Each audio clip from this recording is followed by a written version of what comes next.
तालिबान पर सरकार के महामंथन की करेंगे। अफगानिस्तान के हालात पर चर्चा के लिए जहां एक तरफ सर्वदलीय बैठक जारी है तो दूसरी तरफ प्रधानमंत्री और गृह मंत्री की तालिबान पर बैठक हुई। सूत्रों के हवाले से खबर यह कि अफगानिस्तान के हालात पर चर्चा के लिए जो सर्वदलीय बैठक चल रही है उसकी रणनीति बुधवार को हुई बैठक में ही तय हो गई थी। जानकारी यह भी मिल रही है कि कैबिनेट बैठक में अफगानिस्तान के हालात पर चर्चा हुई थी और इस बैठक में मंत्रियों को हालात के बारे में पूरी जानकारी दी गई थी।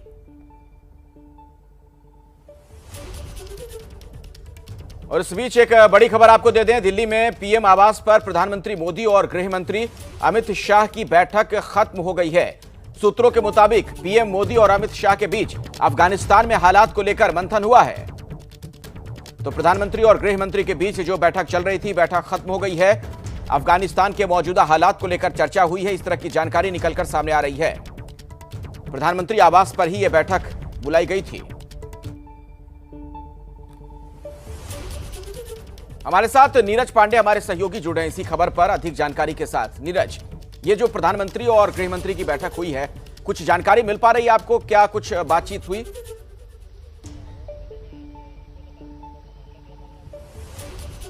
देखिए, पिछले कई दिनों से लगातार अफगानिस्तान का मुद्दा छाया हुआ है। कल भी कैबिनेट की जो बैठक हुई थी, कैबिनेट की बैठक में भी अफगानिस्तान के मुद्दे पर काफ़ी चर्चा हुई थी। और अभी जब पार्लियामेंट में जहां पे खड़ा हूं, ये ठीक पार्लियामेंट के ठीक सामने, और पार्लियामेंट में भी अभी इस पर बैठक चल रही है।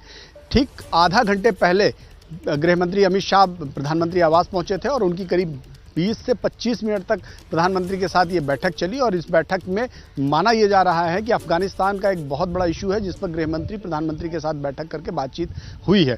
बहुत सारे और भी इश्यूज हैं सरकार के, तमाम पॉलिटिकल और ऑफिशियल इश्यूज हैं, लेकिन जो अभी सबसे महत्वपूर्ण विषय है वो अफगानिस्तान है। और अफगानिस्तान के मुद्दे पर केंद्र सरकार की जो स्थिति है उसको लेकर माना जा रहा है ये बैठक हुई है और उस पर कहीं ना कहीं ये चर्चा हुई है। जी अखिलेश। चलिए, बहुत बहुत शुक्रिया आपका नीरज इस जानकारी के लिए। और अपने दर्शकों को बता दें कि एक बैठक और भी चल रही है तालिबान को लेकर। अभी सभी दलों की बैठक हो रही है, सर्वदलीय बैठक, और किन किन मुद्दों पर बातचीत हो सकती है, विपक्ष के सवाल और सरकार की तैयारी को बताने के लिए प्रणय उपाध्याय हमारे साथ जुड़े, हमारे सहयोगी। प्रणय, कुछ जानकारी मिल पा रही है? बातचीत क्या हो रही है? कुछ बैठक का कुछ खास क्या एजेंडा रहेगा? अखिलेश, थोड़ी देर पहले इस बैठक के अंदर जो प्रेजेंटेशन था विदेश मंत्रालय की तरफ से, जिसे विदेश सचिव डॉक्टर हर्षवर्धन श्रृंगला ने दिया, वो प्रेजेंटेशन कंप्लीट हुआ है। इसके अलावा इस समय जब हम बात कर रहे हैं तो क्वेश्चन आंसर सेशन चल रहा है, यानी जो लोगों के सवाल हैं, सांसदों के, नेताओं के सवाल हैं, वो बैठक के अंदर रखे जा रहे हैं। उसके बाद विदेश मंत्री इसका जवाब देंगे। खासतौर पर जो चिंता है लोगों की वो इस चीज को लेकर कि अफगानिस्तान के हालात किस तरह से जा रहे हैं, इन हालात का भारत की सुरक्षा, भारत के हितों पर क्या असर होगा। साथ ही इससे पहले जो अपना प्रारंभिक उद्बोधन था उसके अंदर विदेश मंत्री डॉक्टर एस जयशंकर ने कहा कि अफगानिस्तान के हालात नाजुक हैं। इसी के मद्देनजर भारत ने अपने लोगों को, अपने नागरिकों को वहां से निकालने का फैसला किया। मिशन को के जो इंडियन स्टाफ था उसे वहां से हटाने का फैसला किया।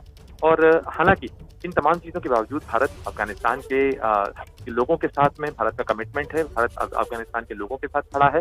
लेकिन ये बात जरूर है कि तालिबान ने दोहा के एग्रीमेंट का सम्मान नहीं किया है।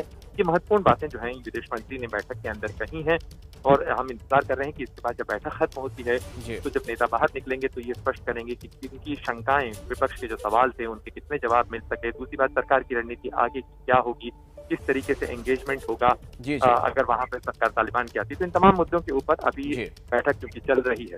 बिल्कुल प्रणय, आपने और अंकित गुप्ता ने थोड़ी देर पहले संसद भवन से इसी से मुत्तल्लिक एक रिपोर्ट भी भेजी थी, वो दर्शकों को दिखा देते हैं। विपक्ष जो लगातार सवाल पूछा था उसकी शंकाओं को दूर करने के लिए बुलाई गई है। निश्चित रूप से ये विपक्ष की शंकाओं को दूर करने के लिए भी है अंकित, और इस लिहाज से भी महत्वपूर्ण है। अफगानिस्तान भारत का एक महत्वपूर्ण पड़ोसी मुल्क है। अफगानिस्तान में जिस तरीके से 15 अगस्त के बाद हालात बदले हैं, जिस तरीके से भारत को बड़े पैमाने अपने लोगों को वहाँ से निकालना पड़ा है, अपने दूतावास के स्टाफ को भी वहाँ से निकालना पड़ा है, उन तमाम हालात के मद्देनज़र सरकार आगे किस तरीके की कार्रवाई कर रही है, किस तरीके से लोगों को सुरक्षित निकाला जा रहा है, बाकी जो लोग बच गए हैं उनको किस तरीके से वहाँ से निकाला जाएगा, इन तमाम सवालों के ऊपर सरकार की तरफ से स्पष्टीकरण होगा। उसके अलावा तालिबान के साथ किस तरीके की रणनीति सरकार की होगी, किस तरीके से सरकार बात करेगी, क्या अफगानिस्तान के अंदर जो भारत का निवेश है उसका भविष्य क्या होगा, ऐसे वो तमाम सवाल हैं जो कि जनप्रतिनिधि होने के नाते विपक्षी दलों के मन में भी थे और इन तमाम चीज़ों के ऊपर सरकार की तरफ से जवाब दिया जाएगा। इस बैठक की खासियत ये भी है अंकित कि कैसे एक आम कंसेंसस बनाने की कोशिश की गई, सभी छोटे से छोटे सदस्य संख्या वाले दल को भी आमंत्रित किया गया इस बैठक के लिए और इस बैठक के अंदर उन्हें सवाल पूछने का मौका होगा और उनके सवालों के जवाब विदेश मंत्री देंगे। इस सबके अलावा जो विपक्षी सांसद यहाँ पर आ रहे हैं, जो नेता आ रहे हैं, जब उनसे हम लोगों ने बात की है तो उन्होंने यही कहा है कि हमारे कुछ सवाल, ऐसा नहीं है कि हम सरकार की जो नीति है उसके खिलाफ हैं, लेकिन कुछ सवाल हैं जिनके बारे में हम सरकार से स्पष्टीकरण चाहते हैं। तो ऐसे में विपक्षी सांसदों के जो हम लोगों ने जो चर्चा की उनका यही कहना था कि भारत की अफगानिस्तान को लेकर विदेश नीति क्या होगी तालिबान के आने के बाद में, तो ये एक महत्वपूर्ण चर्चा का बिंदु भी रहेगा। निश्चित रूप से विपक्ष की तरफ से ये सवाल उठ ही रहे हैं और सरकार की तरफ से ये दिखाने की कोशिश होगी, ये बताने की कोशिश होगी कि किस तरीके से भारत अपने व्यापक हितों के मद्देनजर रखते हुए क्या रणनीति अपनाएगा, किस तरीके से संवाद की नीति होगी, क्या संपर्क की नीति होगी। अंकित, आपको बताइए कि भारत सरकार ये कह चुकी है कि वो एक स्थायी स्थिर अफगानिस्तान के पक्ष में है, एक लोकतांत्रिक अफगानिस्तान के पक्ष में है और इसके लिए वो तमाम जो भागीदार पक्ष हैं, जो स्टेक होल्डर्स हैं, उन सब के साथ संपर्क में है। लेकिन अब 15 अगस्त के बाद बदली हुई राजनीतिक स्थिति के अंदर किस तरीके से संपर्क होगा, क्या आगे की नीति अपनाई जाने वाली है विदेश नीति के लिहाज से, क्योंकि विदेश नीति एक ऐसा विषय होता है जिसके अंदर एक ब्रॉडली कंसेंसस होती है सारे दल जो हैं, क्योंकि वो भारत की नीति है।